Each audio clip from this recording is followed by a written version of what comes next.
सावधान। नमो वैरिहन्तानं नमो सिद्धारं नमो वायुयानं नमो वज्रायाय नमो सर्वेशानं मङ्गलं भगवान् वीरो मङ्गलं गौतमो गणे मङ्गलं कुन्दकुन्दायो जैन धर्मोऽस्तु मङ्गलम्। आज रक्षाबंधन महापर्व है, जिसे हम वात्सल्य का पर्व कहते हैं। जब भी हम रक्षाबंधन का नाम सुनते हैं तो बहुत तेरे लोगों को बस यही ख्याल आता है कि रक्षाबंधन मतलब राखी बनती है। जिस दिन बहन अपने भाई को राखी बांधती है, घर में पकवान बनते हैं, मिष्ठान बनते हैं, उसको ही रक्षाबंधन कहते हैं। अनेकों जैन भाइयों को भी ये नहीं पता कि रक्षाबंधन पर्व क्यों मनाया जाता है। हम तो बहन से राखी बनवाकर इस पर्व की इतिश्री समझ लेते हैं कि हमारा रक्षाबंधन पर्व पूरा हो गया। लेकिन सचमुच जब तक रक्षाबंधन की कथा और रक्षाबंधन की कथा से प्रेरणा नहीं ली जाए, तब तक रक्षाबंधन जो महापर्व है वो मनेगा नहीं। दादा कहते हैं कि हमारे यहाँ 4 पर्व प्रसिद्ध हैं और वो 4 वर्णों को बताते हैं। रक्षाबंधन ब्राह्मणों का पर्व है। रक्षाबंधन किसका पर्व है? ब्राह्मणों का पर्व है। दशहरा है वह क्षत्रियों का पर्व है। दीपावली है वो वैश्यों का पर्व है। और होली है वो शूद्रों का पर्व है। यहाँ वर्णों में नहीं बांटा।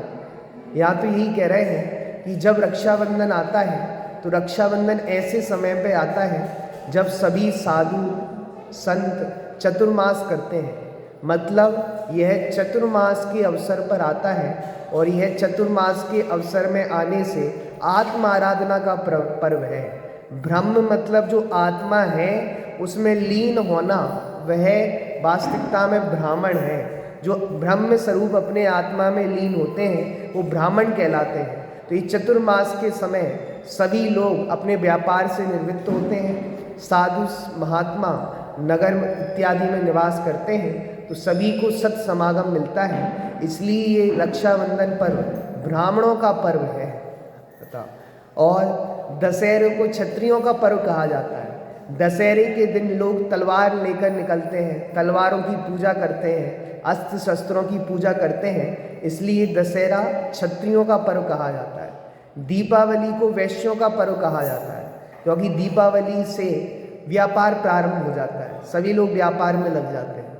और फिर जो होली पर्व है वो शूद्रों का पर्व कहा जाता है। क्यों? होली के दिन सब अपनी मान मर्यादा को भूल जाते हैं। शूद्र किसी पर्टिकुलर को शूद्र नहीं कह रहे हैं। हम ही होली मनाते हैं तब शूद्र हो जाते हैं। हम ही जब रक्षाबंधन मनाते हैं तब ब्राह्मण हो जाते हैं। हम ही जब दीपावली मनाते हैं तब वैश्य हो जाते हैं। एक ही व्यक्ति की हर पर्व में अलग अलग क्रिया होती है। तो आज हमें रक्षाबंधन पर्व पे चर्चा करनी है, जो ब्राह्मणों का पर्व है, मुनिराजों का पर्व है, जो आत्मा में लीनता के लिए साधनभूत पर्व है। यह रक्षाबंधन पर्व है। रक्षाबंधन पर्व क्यों प्रारंभ हुआ उसकी घटना को हम सब जानते हैं। फिर भी शास्त्रकारों ने कहा है जिस दिन जो पर्व हो उस दिन वह कथा बाँचनी चाहिए, चाहे आपको आती हो चाहे नहीं आती हो। क्योंकि पर्व का महत्व, बहुत सारे लोग होते हैं पर्व के दिनों में नए नए आते हैं, उन्हें नहीं पता होता कि रक्षाबंधन की कथा क्या है। और बहुत सारे लोग जो रक्षाबंधन की कथा को जानते हैं तो बार बार सुनने से वह कथा नई नई जैसी लगती है। इस तरह रक्षाबंधन की कथा हम देखते हैं। बात आज से हजारों वर्षों पूर्व की है, जब इस भरत भूमि पर मुनि सुव्रत नाथ भगवान विराजते थे। उस समय एक बार उज्जैनी नगरी में अगम्पनाचार्य आदि 700 मुनिराज का आगमन हुआ। उज्जैनी नगरी साहित्य में बड़ी प्रसिद्ध नगरी है। उज्जैनी उज्जैनी का हम अर्थ करें तो यहाँ उत्कृष्ट प्रकार के जैनी रहते हैं, उसे उज्जैनी कहते हैं। बहुत सारे नगरों के नाम जैनी पर रखे गए थे पहले, बोलो जैनापुरी, ऐसे बहुत सारे नाम हैं जो जैन नगरियों पे रखे गए थे। उज्जैनी, तो उज्जैनी इतिहास में बड़ी प्रसिद्ध नगरी रही है। अनेकों राजा और बड़े बड़े पुरुषों का वहाँ से संपर्क रहा है। उसी उज्जैनी नगरी में अकंपनाचार आदि 700 मुनिराज पधारे। सारी नगरी में हर्ष छा गया कि हो हम धन्य हो गए कि हमारी नगरी में 700 मुनिराजों का आगमन हुआ है, हमारी भूमि पवित्र हो गई, हमारा पुण्य जागा है। सबका हृदय प्रफुल्लित हो गया। राजा के पास सूचना पहुंची कि हमारे नगरी में अकंपनाचार आदि 700 मुनिराज पधारे हैं। राजा ने पूरे नगर में सूचना करा दी कि भैया आज हमारे बड़े भाग्य जागे हैं, साक्षात चलते फिरते सिद्ध हमारी नगरी में पधारे हैं। तो राजा बड़े हर्षोल्लास से, राजा ने कहा हम पूरे दल बल के साथ मुनिराज के दर्शन करने जाएंगे, और पूरे नगर में सूचना करा दी। तो राजा अपने दल बल के साथ और नगर के सारे लोग एक साथ मुनिराज के दर्शन करने निकल पड़े। मुनिराज को पता नहीं क्या आवाज़ हुआ और उनने सारे संघ को निर्देश दे दिया कि भैया सारे संघ को मौन धारण करना है। तो सारे 700 मुनिराज जो थे सब ने मौन धारण कर लिया, और राजा श्री वर्मा वह दर्शन करने आए, अपने दल बल के साथ दर्शन करने आए, और उन्होंने मुनिराज को नमस्कार किया, वंदन किया। लेकिन मुनिराज ने प्रत्युत्तर में कुछ नहीं कहा। तो सबने सोचा मुनिराज आत्म ध्यान में लीन है, और दिगंबर मुनिराज जब आत्म ध्यान में लीन होते हैं तो किसी को कुछ उत्तर नहीं देते। लेकिन चारों मंत्री जो विधर्मी थे, जो राजा श्री वर्मा के यहाँ मंत्री थे, वली, निमुची, बृहस्पति, प्रहलाद, वो चारों मंत्री कहने लगे मौनम मूर्खस्य भूषणम। ये लोगों ने मौन पता है क्यों धारण कर लिया है? ये मूर्ख हैं, अगर ये कुछ बोलेंगे तो इनकी मूर्खता प्रकट हो जाएगी। इसलिए हे राजन, आप इनको नमस्कार मत करो, इनको मत मानो, इनको मानने में कुछ फल नहीं है, कुछ प्रयोजन की सिद्धि नहीं होती। ऐसा चारों मंत्रियों ने उनको बहुत समझाया, बहुत उकसाया, लेकिन राजा जिन धर्म का दृढ़ श्रद्धानी था उसने उनकी एक ना सुनी, और राजा वहाँ से चल दिए, और 700 मुनिराज अपनी आत्म ध्यान में लीन थे। जब चारों मंत्री रास्ते से जा रहे थे, रास्ते में उन्हें शुद्ध सागर नाम की मुनिराज मिले। उनने कहा देखो एक बैल आ रहा है। मुनिराज को उन्होंने चिढ़ाया, क्योंकि मुनिराज से द्वेष रखते थे, विधर्मी थे, जैन धर्म को मानते नहीं थे। तो उन्होंने कहा देखो एक बैल आ रहा है, और वो मुनिराज वहाँ से निकले तो मुनिराज से वाद विवाद करने लगे। वैसे तो मुनिराज वाद विवाद करते नहीं हैं, पर कभी कोई घटना घट जाए तो करने लगते हैं, क्योंकि हमारे शास्त्रों में तो वाद विवाद का निषेध किया है। ये कहा है वाद विवाद करे सो अंधा, सतगुरु कहे सहज का धीता। पंचास्तिकाय ग्रंथ नियम सार ग्रंथ में वहाँ आचार्य देव ने ऐसा लिखा कि स्वयं पर समय के साथ वाद विवाद नहीं करना चाहिए। वाद विवाद तो किसी के साथ नहीं करो, क्योंकि वाद विवाद कषायों को बढ़ाने वाला ही होता है। चारों मंत्रियों का मुनिराज शुद्ध सागर से वाद विवाद हुआ। शुद्ध सागर मतलब वो तो श्रुत के पारगामी थे, श्रुत के सागर थे। भला वाद विवाद में इंद्र भी आ जाता तो उनको पराजित नहीं कर पाता, इतने वाद विवाद में निपुण थे। चारों मंत्रियों से वाद विवाद हुआ, और शुद्ध सागर मुनिराज ने उनके पूर्व भवों का वर्णन बताया कि तुम पूर्व भव में ऐसे थे, ऐसे थे, और ऐसा वर्णन सुनकर क्रोधित हो गए।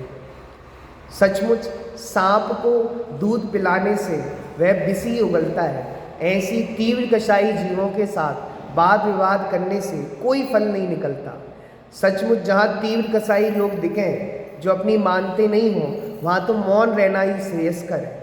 और चारों मंत्री वाद विवाद में हार गए, और शुद्ध सागर मुनिराज गर्व से फूलकर अकंपनाचार मुनिराज के पास पहुँचे, और वो एकदम गर्व से फूले हुए थे। अकंपनाचार मुनिराज को सुनाते हैं कि महाराज मैं रास्ते से आ रहा था और 4 लोग मुझे मिले थे जिनसे मेरा वाद विवाद हुआ, और वो वाद विवाद में पराजित हो गए। ऐसी बात सुनकर अकंपनाचार मुनिराज एकदम मौन हो गए, कुछ बोले नहीं। तो शुद्ध सागर मुनिराज को लगा, अरे मुनिराज कुछ उत्तर ही नहीं दे रहे, कुछ बोलते ही नहीं है, कहीं मुझसे बहुत बड़ी गलती तो नहीं हो गई है। बोलो, मन ही मन अकंपनाचार्य मुनिराज के एक द्वंद्व चल रहा था। अरे ये शुद्ध सागर मुनिराज ने क्या कर दिया, ये शुद्ध के पारगामी थे, इनको इतना नहीं पता था कि तीव्र कषाई जीवों के साथ वाद विवाद नहीं करना चाहिए। लेकिन उत्तर अकंपनाचार्य मुनिराज अंतर द्वंद्व में पड़ गए। अरे मुझे अब 700 मुनिराजों की रक्षा करनी है, मैं इतना बड़ा संघ अपने साथ लेकर चल रहा हूँ, और यदि चारों मंत्रियों ने कुछ उपसर्ग इत्यादि किया तो 700 मुनिराज पर उपसर्ग होगा, 700 मुनिराज पर विपदा आएगी, और मैं शुद्ध सागर को भी जाने का उपदेश नहीं दे सकता। क्यों? ये शुद्ध सागर कोई 700 में से एक बनता है। ऐसा शुद्ध सागर यदि चला जाएगा, शुद्ध का पारगामी चला जाएगा, तो इनको तैयार होने में भी कितना समय लगता है। अंतर्द्वंद था। शुद्ध सागर उनके प्रिय शिष्यों में से एक थे, प्रिय शिष्य को जाने का उपदेश नहीं दे सकते थे, और 700 मुनिराज पर इतनी बड़ी विपदा आने नहीं दे सकते थे। एक द्वंद्व चल रहा था, और शुद्ध सागर मुनिराज समझ गए कि आज आचार्य मौन है, मतलब मेरे से बहुत बड़ी गलती हो गई। और शुद्ध सागर मुनिराज ने मानो स्वयं प्रायश्चित ले लिया और आचार्य से निवेदन किया, महाराज मैं उसी जगह जाऊंगा जहां मैंने चारों मंत्रियों से वाद विवाद किया। मेरे चक्कर में इस संघ क्यों विपदा में पड़े? एक मुनि के चक्कर में 700 मुनिराजों पर उपसर्ग हो, 700 मुनिराज पर उपद्रव हो, ये मैं सहन नहीं कर सकता। देखो ये आप सुनना, इस शुद्ध सागर मुनिराज का वात्सल्य था 700 मुनिराज पर। वो कहते मैं अकेला क्यों जाऊं, मैंने क्या किया है, मैंने क्या कोई बहुत बड़ा गुनाह कर दिया है? लेकिन 700 मुनिराज का के प्रति वात्सल्य था ये शुद्ध सागर मुनिराज का। और शुद्ध सागर मुनिराज उसी जगह जाकर जहाँ उनने वाद विवाद किया था, रात्रि के समय वहीं उन्होंने अपने को वहीं स्थापित किया और वहीं आत्म ध्यान की मुद्रा में लीन हो गए। चारों मंत्री जो वाद विवाद में हार गए थे, क्रोध से आग बबूला थे और बदला लेने का मन में भाव था। अज्ञानी जीव तो बदला लेने में ही लगा रहता है। वो कहता है कोई एक चांटा मारेगा, मैं उसके लिए 2 मारूंगा। टिट फॉर टैट की नीति अज्ञानी जीव अपनाता है। वो चारों मंत्री क्रोध से आग बबूला, मानो आंखों से खून टपक रहा हो, इतना भयंकर क्रोध, और चारों मंत्री अपने हाथों में तलवार लेकर जा रहे थे। और जिस रास्ते से जा रहे थे वहाँ शुद्ध सागर मुनिराज उनको दिखाई दे। उनने कहा ये वो ही व्यक्ति है जिसने मेरे को वाद विवाद में हराया था, और वाद विवाद में हारे थे, उसका बहुत गुस्सा था। तो चारों मंत्रियों ने तलवार निकाली और शुद्ध सागर मुनिराज पर वार करना चाहा। अब पुण्य का उदय देखना कि शुद्ध सागर मुनिराज पे वार करने के लिए जैसी उनने तलवार उठाई, देवों ने उन तलवार को कीलित कर दिया और तलवारें वैसी की वैसी रह गई। रात्रि का समय था, किसी को कुछ पता नहीं था। जैसे जैसे सुबह हुई, नगर के लोग बाहर निकले और नगर के लोगों ने देखा, अरे ये 4 मंत्री मुनिराज पर उपसर्ग करते हैं। और ये उज्जैनी जैसी धर्म नगरी जहाँ जैनियों का बहुत निवास है, वहाँ मुनिराज पर इतना घोर उपसर्ग, ये तो महाअन्याय है। और ये राजा के मंत्री हैं। ऐसे ही वो कीलित सुबह तक रहे, राजा तक ये बात पहुँची। राजा बहुत क्रोधित हुआ, अरे तुम्हें जिन धर्म नहीं मानना था तो नहीं मानते, पर मेरी नगरी में मुनिराज पर उपसर्ग हो, ऐसा नहीं हो सकता। और उनने चारों ही मंत्रियों को देश निकाला दे दिया, चारों ही मंत्री को बहुत अपमानित किया। चारों मंत्रियों का क्रोध और बढ़ गया। जैसे राजा श्री वर्मा ने उनको निकाला, तो वह निकालने पर वह उनका क्रोध था ना, वो और बढ़ गया।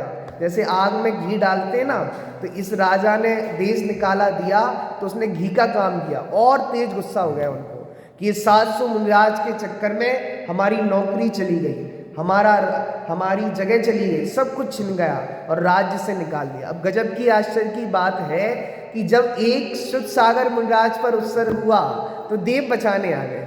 अब 700 मुनिराज पर उत्सर्ग होगा, 7 दिन तक होगा, किसी देव को कोई खबर नहीं मिलेगी। जज की बात है, मतलब वो तो घटना ही है, योग्यता है, जैसा होना होता है वैसा होता है। यहाँ एक मुनिराज पर उत्सर्ग हुआ ही नहीं था, पहले कीलित कर दिया, और वहाँ 7 दिन तक उत्सर्ग होगा, वहाँ कोई देव बचाने नहीं आएगा। बोलो। अब वो चारों ही मंत्री अपमानित होकर जगह जगह भटकने लगे और भाग्य से वह हस्तिनापुर नगरी पहुँचे। उस समय हस्तिनापुर के राजा पद्मराय थे। पद्मराय राजा बड़े ही नीतिज्ञ राजा थे, बड़े ही धर्मात्मा राजा थे। उनके ही परिवार में उनके जो छोटे भ्राता थे वो विष्णु कुमार मुनिराज थे, जिन्होंने जैनेश्वरी दीक्षा अंगीकार कर ली थी। पूरा हस्तिनापुर नगरी भी इतिहास की दृष्टि से बहुत अच्छी नगरी रही है, वहाँ भी जैनियों का निवास रहा है। इसलिए हस्तिनापुर नगरी में भी धर्म शासन चलता था, बड़े नीतिज्ञ राजा थे। यह चारों मंत्री पहुँचे और किन्हीं कारणवश राजा पद्मराय को प्रसन्न कर दिया। क्या कर दिया? प्रसन्न कर दिया। राजा पद्मराय बड़े प्रसन्न हो गए, कहने लगे जो मांगते हो सो मांग लो। राजाओं की बड़ी खराब आदत रहती थी, क्या कहते थे? जो मांगना हो सो मांग लो। राजा दशरथ ने भी तो यही कहा था कैकेयी से, जो मांगना हो सो मांग लो। बताओ, और चलो जो मांगना हो सो मांग लो, ये तो सही है। लेकिन वो रानी कैकेयी ने क्या कहा था? वक्त आएगा तब मांग लेंगे। ऐसा वादा किसी से मत करना। अभी तुम्हें जो मांगना हो सो मांग लो, वक्त आएगा तब मांगेंगे ऐसा मत मानना। बोलो, कैकेयी ने वक्त देखा और जो दशरथ के प्रिय पुत्र राम थे उनको तो वनवास मांग लिया और अपने पुत्र भरत के लिए राज्य मांग लिया। इसलिए भैया आप सबसे कह रहे हैं किसी को वरदान नहीं देना कि जो मांगना हो सो मांग लो। अभी मांगना हो सो मांग लो, बाद में हम कुछ नहीं देंगे।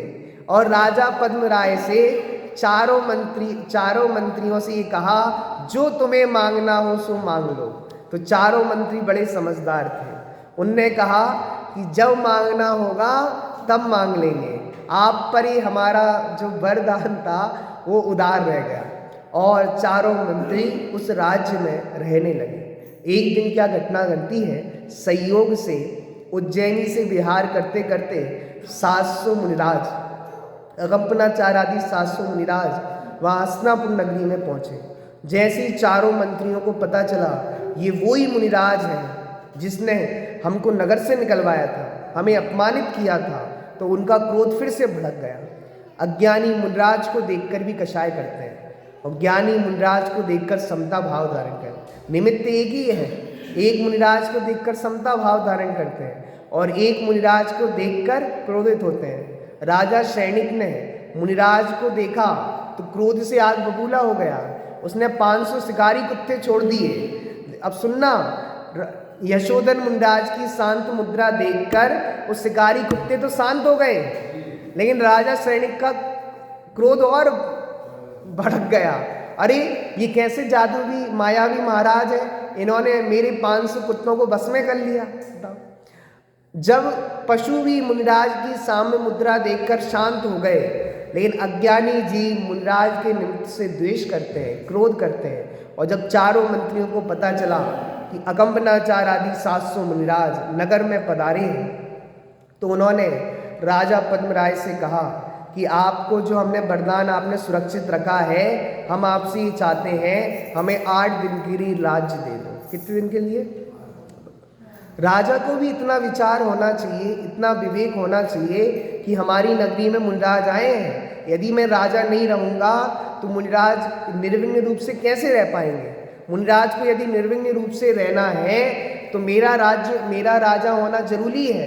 लेकिन कहाँ, कुछ राजा अविवेक में फैसला ले लेते हैं। अविवेक नहीं होना चाहिए राजा में दूरदर्शी होनी चाहिए। लेकिन राजा पद्मराय ने भावुकता में आकर उनका जो वरदान उन्होंने सुरक्षित रखा था वो चारों मंत्रियों को दे दिया और उन्हें 8 दिन के लिए राज्य दे दिया। अब उन्हें तो मौका मिल गया। उनने कहा यही वो अगम्पनाचार्य आदि 700 मुनिराज हैं जिनने बहुत मतलब हमें नगर से निकलवा दिया था, हमें बहुत अपमानित किया था। और उनने 8 दिन का राज्य पाकर 700 मुनिराज पर उपसर्ग करने का विचार किया। उनने एक नर मेघ यज्ञ का प्रारंभ किया और जहाँ 700 मुनिराज जंगल में विराजमान थे उनके चारों ओर घास उगवा दिया, जिससे मुनिराज वहाँ से बाहर नहीं निकल पाए, क्योंकि दिगंबर मुनिराज हरी घास पे तो चलते नहीं हैं। तो चारों ओर उनके ओर हरी घास उग गई और चारों ओर अग्नि जला दी। बताओ कितना भयंकर उपसर्ग 700 मुनिराज पर। अग्नि जलती है, अग्नि, गले रुंध गए मुनिराज के। बोला अब सुनना आश्चर्य की बात कि अभी जो शुद्ध सागर मुनिराज थे उन पे चारों मंत्रियों ने तलवार चलाई, देव बचाने आए। अब यहाँ मुनिराज पर घोर उत्सर्ग हो रहा। एक दिन बीत गया, 2 दिन बीत गया, कोई आई नहीं ना देव को ये नहीं लग रहा कि 700 मुनिराज पर उत्सर्ग हो रहा है। बताओ, पाप का उदय किसी के भी आ सकता है, और पाप का जब उदय आता है तो कोई सहायक नहीं होता पाप के उदय। इस सामूहिक उदय था 700 मुनिराज के। 700 मुनिराज का एक सामूहिक उदय आया सबका कि 700 मुनिराज पर एक साथ उपसर्ग हो रहा है। और गजब की बात ये थी कि बाकी प्रजा जैन थी, बहुतेरे जैन थे, लेकिन किसी को भी मुनिराज को बचाने का परिणाम नहीं आया क्या? और बहुत सारे जीवों को बचाने का परिणाम भी आया तो वो डरते थे, अरे चारों मंत्री हमें सजा दे देंगे तो। बोलो, पूरी समाज एकत्रित होकर विद्रोह कर सकती थी राजा के खिलाफ, उपसर्ग तभी रुक सकता था। लेकिन हम अपने गृहस्थ जीव अपने कर्तव्यों को भूल जाते हैं, अपने दायित्वों को भूल जाते हैं। अरे 700 मुनिराज पर उपसर्ग हो रहा है, बहुत सारे लोगों की इच्छा थी कि अरे मुनिराज पर उपसर्ग हो रहा है और हम गृहस्थ हैं, हम गृहस्थों का दायित्व है उत्सर्ग दूर करना, और हम गृहस्थों के मुनिराज का उत्सर्ग दूर नहीं कर पा रहे। लेकिन सब एकजुट नहीं हो पाए, राजा से भयभीत थे, राजा से डरे हुए थे। बताओ, बहुत विद्रोह हुए ना राजा के खिलाफ, इतिहास गवाह है। अगर पूरा लोग मिल जाए और राजा के खिलाफ विद्रोह कर दें तो तख्ता पलट हो जाता है। और यहाँ अगर सारे जैनी या सारे नगर में रहने वाले लोग विद्रोह कर देते तो उत्सर्ग तभी रुक सकता था। लेकिन हम गृहस्थों को कहाँ फुर्सत है, दुकान से, व्यापार से, सब अपने में मग्न रहे। लेकिन बहुतेरे जीवों से ये दुख सहा नहीं गया, उनने 7 दिन उपवास किया। अरे मुनिराज पर इतना भयंकर उत्सर्ग हो रहा हमारे नगर में, हमारे गले में निवाला कैसे चला जाए? और 7 दिन तक घोर उपसर्ग हुआ मुनिराज पर। और बताओ, उन 7 दिनों पे, रक्षाबंधन के पूर्व के 7 दिन हम कैसे मनाते हैं? पपड़िया बनेगी, गूजा बनेंगे और पेठा बनेंगे, क्या क्या बनेंगे बताओ। बड़े प्रसन्न है, किस बात की प्रसन्नता है बताओ? मुनिराज पर उपसर्ग हो रहा और तुम प्रसन्न हो, तुम्हें मुनि भक्ति नहीं आती। बताओ, हम मुनि भक्त हैं, मुनि भक्त हैं, काय के मुनि भक्त हो बताओ? मुनि भक्ति किसको कहते हैं कि 700 मुनिराज पर उपसर्ग हो रहा है और तुम लड्डू पेड़ा खाए जा रहे हो, तुम्हें बिल्कुल भी दुख नहीं है। कल्पना तो करो कि जैसे उस हस्तिनापुर नगरी में 700 मुनिराज पर उत्सर्ग हो रहा होगा, वहाँ के लोगों की क्या दशा होगी? वहाँ के लोगों के मन में, वहाँ के लोगों के गलों में हार कंठ से जाता नहीं होगा। अरे हम कुछ नहीं कर सकते, हम असक्त हैं, हमारा राजा विधर्मी है, अन्यायी है। हमारे राजा को इतना विवेक नहीं रहा कि इन 4 मंत्रियों को उसने राजा बना दिया, 8 दिन के लिए राज्य सौंप दिया, और 7 मुनिराज पर घोर उपसर्ग हुआ। लेकिन सुनना, मुनिराज पर इतना उपसर्ग हुआ, लेकिन मुनिराज कभी अडिग रहे, कभी डिगे नहीं।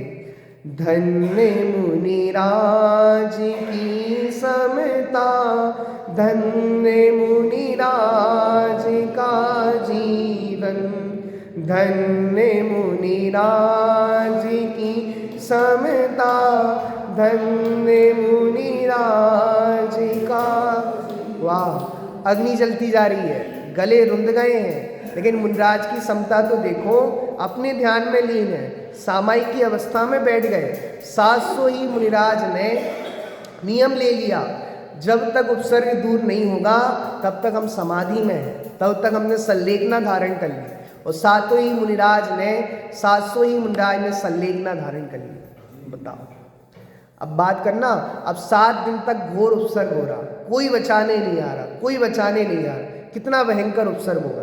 गले रुंध गए, सब कुछ अवस्था हो गई, चारों ओर धुआं धुआं धुआं। कल्पना तो करो, हम गर्मी के दिन हो, जेठ की गर्मी हो, और आपको गर्मी में हम कह रहे हैं 1-2 घंटे खड़े हो जाओ, खड़े हो सकते कि नहीं हो सकते? नहीं, हम खड़े ही नहीं हो सकते, गर्मी सहन नहीं होती हमसे। हमें तो पंखा चाहिए, कूलर चाहिए, एसी चाहिए, हमसे गर्मी सहन नहीं। और कल्पना करो, चारों ओर अग्नि जल रही है, शरीर कितना जल रहा होगा, कितना गर्म होगा। 7 दिन बीत गए और मुनिराज अपने आत्म ध्यान में मग्न है। सीखो मुनिराज से, हम थोड़े उपसर्गों में घबरा जाते हैं, घर में हमारी किसी से नहीं बनती, हमसे सहन नहीं होगा, हम नहीं कर सकते सहन। बताओ, ऐसे लोग जवाब, बहुत कर ली हमने सहन, इतने साल हो गए सहन करते करते। सीखो मुनिराज से, रक्षाबंधन पर्व से सीखना हो तो ये सीखो। अकंपनाचार मुनिराज इतनी विपरीत परिस्थितियों में कैसे समता धारण की। हम छोटी छोटी बातों पे ऐसे करने लगते हैं, हमसे सहन नहीं होगा, हम में इतनी सहन शक्ति नहीं है, हम में इतनी समता नहीं है। अगर आप में इतनी सहन शक्ति नहीं है, समता नहीं है, निश्चय कर लेना आप मुनि नहीं बन सकते। बताओ, जिससे घर में सहन नहीं होगी वो बाहर कहाँ सहन कर पाएगा। घर में सासू जी को बहू को सासू जी की सहन नहीं होती, ससुर जी की सहन नहीं होती, वहाँ उपसर्ग कैसे सहन करोगे। बोलो, मुनि भक्ति है तो घर में सहन करना सीखो, घर में समता लाओ। ये अकंपनाचार आदि सासु मुनिराज प्रेरणा दे रहे हैं, समता के बिना कर्म निर्जा नहीं होगी। साम्य भाव आना चाहिए, समता आना चाहिए, सहनशीलता आना चाहिए, तब तक निजरा नहीं होगी। सासू माँ को चिल्लाने दो जितना, बहू यदि प्रसन्नता से सुनती तो निजरा हो रही है डिम्पी भैया। और सासु मुनिराज अपने ध्यान में लीन है, सामायिक की अवस्था में वो लोग कर्मों की निजरा कर रहे हैं। लोगों को जल रहा है कि चारों तरफ अग्नि जल रही है, लेकिन वो मुनिराज बड़े प्रसन्न हैं कि कर्म जल रहे हैं। सासु मुनिराज को देख देख कर सारे लोग दुखी हैं, अश्रुधारा को प्रभावित कर रहे हैं। अरे कितना घोर उपसर्ग है, कितना घोर उपसर्ग है। लेकिन सासु मुनिराज से पूछो, महाप्रसन्न है, कर्म जल रहे हैं। तुम्हें लग रहा है अग्नि जल रही चारों तरफ, वो कह रहे कर्म जल रहे हैं। हमारी चार गति का दुख नाश होने वाला है। ये उपसर्ग नहीं है, ये उपसर्ग तो केवल ज्ञान का निमंत्रण है। बताओ, हम सब चारों मंत्रियों को गाली दे रहे हैं, कैसे थे वो बलि, इतना विवेक नहीं था, मुनिराजों पे उपसर्ग कर रहे हैं। और ऐसे उपसर्ग होते होते 7 दिन बीत गए। और जो राजा पद्म राय के छोटे भाई थे विष्णु कुमार मुनिराज, उनको किसी माध्यम से पता चला कि हस्तिनापुर नगरी में सासु मुनिराज पर घोर उपसर्ग हो रहा। और जब उनको ये पता चला तब उन्हें ज्ञात नहीं था कि मेरे पास विक्रिया रिद्धि है, क्योंकि मुनिराज तो रिद्धियाँ आदि प्रकट होने पर उसको ध्यान नहीं देते। है बुद्धि रिद्धियाँ प्रकट जिने पर लक्ष्य नहीं उन पर जिनका, तब घोर करे आकाश चले, है पार नहीं जिनके वन का। आगे क्या है?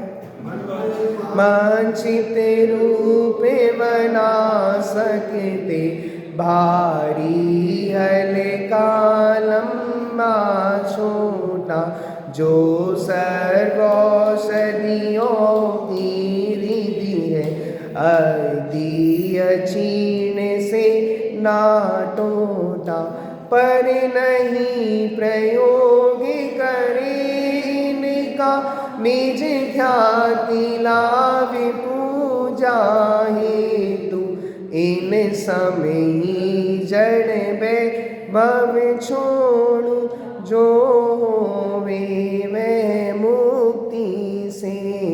वाह, मुनिराज को विक्रिया रिद्धि प्रकट हो गई।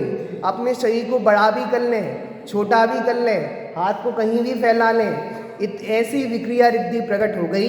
पर धन्य रहते हैं वो दिगंबर मुनिराज जिनका रिद्धियों पे ध्यान नहीं जाता, नहीं प्रयोग करे इनका, निज ख्याति लाभ पूजा हेतु, इन रिद्धियों का प्रयोग नहीं करते। अरे मेरे पास ये रिद्धि है, मेरी बहुत प्रसिद्धि हो जाएगी, मेरी बहुत ख्याति हो जाएगी।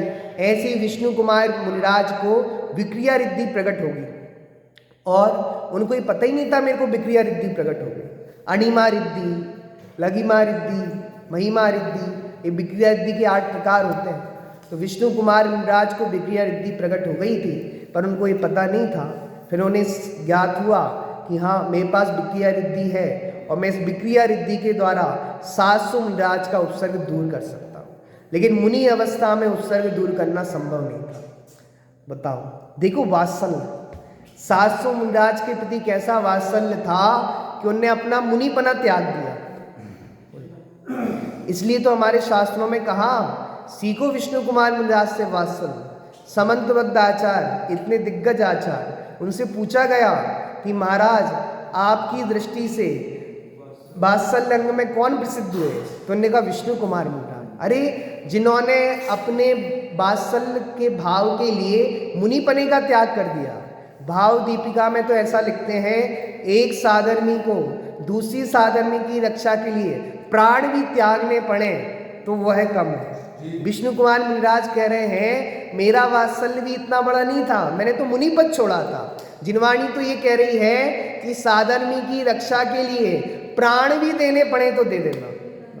अकलंक की रक्षा के लिए निकलंक ने अपने प्राण त्याग दिए थे। वात्सल्य था, जिन धन के प्रति वात्सल्य था, अपने भ्राता के प्रति वात्सल्य था कि जो अकलंक देव हैं वो रहेंगे तो बहुत प्रभावना करेंगे। बताओ कितना वात्सल्य। पता है मुनिपना छोड़ना आपको लग रहा है आसान बात होगी। मुनिपना छोड़ना मतलब समझते हैं आप? जैसे मान लो आप कहीं जॉब करते हो और आप कहीं बॉस के पद पर हो डिम्बी भैया, और फिर आपका डिमोशन हो जाए, आपसे कह दिया आप चपरासी की नौकरी कर लेंगे। बॉस थे, सब लोग आपको सलाम ठोकते थे, अब आप चपरासी बन गए, आपको सलाम ठोकना पड़ेगा। कैसा लगेगा? कैसा लगेगा? रह नहीं पाओगे आप उस ऑफिस में कि जो लोग हमें सलाम ठोकते थे, जो हमारा अभिवादन करते थे, अब हम चपरासी हैं, हमें उनका अभिवादन करना पड़ रहा है। कैसा लगेगा? कैसा लगेगा? बेकार लगेगा, सहन नहीं कर पाएंगे। बताओ। अब ऐसी विष्णु कुमार मुनिराज जो तीन कषाय के अभाव रूप दशा थी उसे छोड़कर उनने ग्रस्तपना अंगीकार किया। धवलाकार कहते 5वां गुण स्थान हो गया था। बोलो 5वें गुण स्थान में आ गए और फिर उनने बामनिया का वेश धारण किया। किसका वेश धारण किया? बामनिया का। और चारों मंत्री जो नर मेघ यज्ञ कर रहे थे उनके पास पहुंचे और कहने लगे कितना सा वेश था बामनिया का? 52 अंगुल का वेश। बोले इतना 52 अंगुल का, 1 अंगुल और 52 अंगुल का वेश था। कितना सा वेश होगा? इतना सा वेश धारण करके वो वहाँ चारों मंत्रियों के पास पहुंचे और चारों मंत्रियों से कहने लगे मुझे 3 पग भूमि चाहिए। कितनी? हंसने लगे जोरियों से। बस 3 पैर। बाबा जी 3 पैर से क्या होगा? आपको जितनी चाय लेनी हो उतनी ले लो। और फिर विष्णु कुमार मुनिराज ने अब विक्रिया रिद्धि से अपने शरीर को बहुत लंबा कर लिया। पता है वैसे तो ये रिद्धियां मुनिराज को होती है। अब विष्णु कुमार मुनिराज मुनि तो नहीं रहे, पर ये विक्रिया रिद्धि कैसे हो गई? तो कदाचित शास्त्रों में ऐसा भी कहा है कि रिद्धियां मुनिराज को होती हैं, लेकिन मुनिपना छोड़ने के बाद भी अंतर्मुहूर्त काल तक या कुछ काल तक रिद्धियों का प्रभाव बचता है।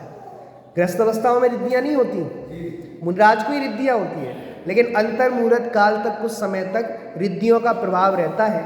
इसलिए वो रिद्धि का प्रभाव रहा और उनने अपने शरीर को बहुत लंबा कर लिया और अपने एक पैर से ही उन्होंने पूरी पृथ्वी को नाप लिया। दूसरा पैर कहाँ रखा? मानुष्योत्तर पर्वत पर रखा। अब 3 पग भूमि चाहिए थी, अब तीसरा पैर कहाँ रखें? तो बलि के सिर के ऊपर रख दे। कह महाराज अब जगह ही नहीं बची, आप तो बहुत बड़े निकले, आप तो इतने से थे। और तीसरा पैर कहने लगे भैया महाराज आप मेरे ऊपर रख दो, और उनने रख दिया। और बलि समझ गया कि मैंने सासू मुनिराज पर बहुत उपसर्ग किया, बहुत भयंकर उपसर्ग किया, मुझे सजा मिली और उनने उसको बांध दिया। बताओ। फिर सारे नगर के लोग बड़े प्रसन्न हो गए। अरे वह धन्य दिवस आ गया जब सासू मुनिराज पर उपसर्ग दूर हो गया। अब अपन एनालिसिस करें कि विष्णु कुमार मुनिराज का वात्सल्य देखना, विष्णु कुमार मुनिराज का वात्सल्य कि अब वो सासू मुनिराज का उपसर्ग दूर करने के लिए उन्हें मुनिपना छोड़ दिया, ग्रस्तपना अपना लिया। अब वो फिर से पुनः दीक्षित हुए, प्रायश्चित लिया। वो जो मुनिराज उनको नमस्कार करते थे भैया, जो मुनिराज उनको नमस्कार करते थे, अब विष्णु कुमार मुनिराज को उनको नमस्कार करना पड़ा। ऐसी हालत है। हमें लगता है मुनिराज ने मुनिपना छोड़ दिया तो क्या कहा? भाई साहब प्रमोशन से डिमोशन हो गया। चारों अनियों से पूछो, चारों अनियोग कहते हैं क्या हुआ? प्रथमानियुग से पूछो विष्णु कुमार मुनिराज ने क्या किया। प्रथमानियुग विष्णु कुमार मुनिराज की तारीफ करता है कि देखो विष्णु कुमार मुनिराज का वात्सल्य, कि वात्सल्य के लिए उन्होंने अपनी मुनिपना छोड़ दिया, सासू मुनिराज की रक्षा की। कर्णानियुग से पूछो, कर्णानियुग कहता है कि विष्णु कुमार मुनिराज कहाँ तो 3 कषाय चौकड़ी का अभाव था। कितनी कषाय का? अब उन्होंने गृहस्थपन अंगीकार किया, अब 2 कषाय चौकड़ी का अभाव रहेगा। बोलो फायदा हुआ कि नुकसान हुआ? घाटा हुआ। अब चलो द्रव्यान युग से पूछो, विष्णु कुमार मुनिराज का क्या हुआ, फायदा हुआ कि नुकसान? द्रव्यानी कहेगा कि सुनो, वहां तो 3 कषाय के अभाव रूप आनंद को भोग रहे थे और अब उनका 5वां गुण स्थान हो गया। कितनी कषाय के अभाव रूप आनंद को भोग रहे? 2 कषाय के अभाव रूप आनंद। बोलो फायदा हुआ कि नुकसान? नुकसान। अब चलो आप कौन सा नहीं बचा? चरणानी हो। चरणानी से पूछो, पहले महाव्रती थे अब अनुव्रती बचे, बोलो फायदा हुआ कि नुकसान? लाभ हुआ कि हानि? इतनी हानि होने के बाद भी विष्णु कुमार मुनिराज का वात्सल्य देखो कि उनने सासु मुनिराज की रक्षा की। आज वात्सल्य के गीत गाने चाहिए, आज वात्सल्य का पर्व है। रक्षाबंधन पर्व नाम, रक्षाबंधन नाम जमता नहीं है। बोलो क्या उसका महत्व है? वात्सल्य का दिन है आज, वात्सल्य का पर्व बनाओ। आज से संकल्प लो, अरे हमारे निकट किन्हीं मुनिराज पर उत्सर्ग होगा तो अपना जी जान लगा के उन मुनिराज का उत्सर्ग दूर करेंगे। उत्सर्ग दूर करना गृहस्थों की जिम्मेदारी होती है। गृहस्थ अपनी जिम्मेदारी से मुकर गया, गृहस्थ ने अपनी जिम्मेदारी नहीं निभाई तो विष्णु कुमार मुनिराज को अपना मुनिपना छोड़ना पड़ा और उन्हें याद दिलाना पड़ा, सुनो गृहस्थों, उन्हें शिक्षा दी होगी, ये आपका कर्तव्य है। भविष्य में मुनिराज पर कोई उपसर्ग होगा, भविष्य में मुनिराज पर कोई आपदा आएगी, कोई साधर्मी पे आपदा आएगी तो आपका कर्तव्य है उपसर्ग दूर करना। मुनिराज स्वयं का उपसर्ग दूर नहीं करते, ये गृहस्थों की जिम्मेदारी। राजा सैनिक ने यशोधर मुनिराज के गले में सर्प डाला तो निकाला किसने? यशोधर मुनिराज ने, रानी चिलना ने निकलवाया। गृहस्थों की जिम्मेदारी उपसर्ग दूर करना। सचमुच ये आज का पर्व हमें सिखाता है कि वात्सल्य सीखो। एक साधर्मी है ना, वो दुखी दिखे तो आप, उन्होंने तो मुनिपना छोड़ा था, आप थोड़ा धन नहीं छोड़ सकते, धन का लोभ नहीं छोड़ सकते उसकी मदद करने के लिए। ये सिखाता है वात्सल्य सीखो, वात्सल्य से ही प्रभावना होगी। बोलो एक हमारा साधर्मी दुखी है और आप मजे मौज में हो, उसका दुख पूछने नहीं जाते, आपने रक्षाबंधन पर्व नहीं बनाया। बताओ, रक्षाबंधन पर्व मनाना है तो अकंपनाचार्य मुनिराज ने जैसा मनाया वैसा मनाओ। क्यों? क्या किया अकंपनाचार्य मुनिराज ने? कितने भी उत्सर्ग हुए, कितनी भी आपदाएं आई, सब में क्या धारण किया? समता धारण की, समता रस का पान किया। समता रस का पान करो, अनुभव रस का पान करो, शांत रहो सहज सदाई शांत रहो, नहीं अशांति का कुछ कारण, दृष्टि से देखे आओ, क्यों पर करते करे रे मूरख, अपने से सब देने प्रभु। वो समता रस का पान करो, सीखो अकंपनाचार्य मुनिराज से। विष्णु कुमार मुनिराज से सीखना है तो वात्सल्य सीखो कि साधर्मी की रक्षा के लिए जो कुछ करना पड़े सो पड़ेंगे। ये अब संकल्प लेना चाहिए कि एक साधर्मी दुखी नहीं दिखना चाहिए। हमारी नज़रों में कोई साधर्मी दुखी आता है तो ये रक्षाबंधन पर्व कब मनेगा? कब मनाओगे आप रक्षाबंधन पर्व? जब बहन भाई के कलाई में राखी बांध देगी, बन जाएगा रक्षाबंधन पर्व। बोलो हिमी भैया, हम जब स्कूल में पढ़ते थे तो जब बच्चे के हाथों में राखियाँ बंध के आती थी तब कहते थे राखियाँ है ना, हो गया रक्षाबंधन पर्व। बताओ हो गया रक्षाबंधन पर्व? भैया ये राखी तो लौकिक चीज़ है, राखी का बहन का भाई का कोई संबंध ही नहीं है यहाँ रक्षाबंधन पर्व से। पर आपको हमको जो मनाना है तो मना लेते हैं, लेकिन ये जिनवाणी माँ कह रही है आज से वात्सल्य की शिक्षा लो। एक साधर्मी दुखी नहीं दिखना चाहिए, साधर्मी के प्रति प्रेम उमड़ना चाहिए। जैसे धर्मी जीव को, जो गाय होती है ना, गाय को बछड़े के से कैसा प्रेम होता है? निरपेक्ष प्रेम, कोई ख्याति नहीं चाहिए। बता, मनुष्य होता है वो अपने बच्चों को कैसे पालता है कि बुढ़ापे में सेवा कर देगा, लेकिन गाय अपने बछड़े को दूध पिलाती है, पुचकारती है, कोई अपेक्षा नहीं रहती गाय की। धर्मी सो गो बच्च प्रीति, धर्मी जीवों में गाय को जैसी बछड़े से प्रीति होती है वैसी धर्मी जीव को प्रीति होनी चाहिए एक धर्मी से। एक धर्मी जीव दूसरे धर्मी दुखी नहीं होना चाहिए। अब सुनना, हम 4 मंत्री को गाली दे रहे हैं, 4 मंत्री कितने खराब, कितने बेकार। आपको पता है चारों मंत्रियों ने फिर सासु मुनिराज से माफी मांगी थी, सासु मुनिराज से उन्होंने क्षमा मांगी थी, मुनिराज ने कर दिया था क्षमा। मुनिराज कह रहे हम तो सब जब से ही क्षमाशील है। बोलो, वो कह रहे हैं मुनिराज आप हमें क्षमा कर दो, क्षमा कर दो। मुनिराज कह रहे हमने गुस्सा किया कब था तुम पे? धन्य है मुनिराज। बोलो बोलो, वो चारों मंत्री सोच रहे होंगे हमने इतनी इन पे विपदा की, इतना अवसर किया, ये मुनिराज ने हम पे गुस्सा किया होगा। अब कह रहे क्षमा कर दो, वो कह रहे हमने गुस्सा किया ही नहीं, हम तुम्हें क्षमा करें, बात कब आएगी जब गुस्सा किया होगा। लेकिन हम 700 मुनिराज ने तुम पे कोई गुस्सा किया ही नहीं, बताओ, तो हम क्षमा करें, बात कहाँ आती है। मुनिराज तो 24 घंटे क्षमा की मूर्ति हैं, चाहे कोई उनकी स्तुति करे, चाहे निंदा करे, चाहे प्रशंसा करे। अर्घावतारण असी प्रहारण में सदा। चारों मंत्रियों की परिणति भी सुधर गई। बताओ हमारी परिणति कब सुधरेगी? बताओ। और विष्णु कुमार मुनिराज ने भी प्रायश्चित लेकर मुनि दीक्षा ले ली और उसी भाव से मोक्ष चले गए। हमारी परिणति कब सुधरेगी? सचमुच रक्षाबंधन पर्व ये सिखाता है हमारी परिणति सुधर जाए, हमारी परिणति में वात्सल्य भाव तो आए। वात्सल्य के बिना सम्यक दर्शन नहीं होगा, वात्सल्य के बिना प्रभावना नहीं होगी। जब तक हृदय में वात्सल्य नहीं ना, ये हृदय पत्थर है। बोलो, धर्मी जीव को देखकर हृदय में वात्सल्य नहीं जागे तो ये समझ लेना ये हृदय नहीं, ये पत्थर है, जगना चाहिए। तो ये रक्षाबंधन पर वात्सल्य की प्रेरणा देता है और कंपनाचार आदि 700 मुनिराज समता की प्रेरणा देते हैं। तो हमारे जीवन में वात्सल्य भी आवे, समता भी आवे। इसी मंगल भावना से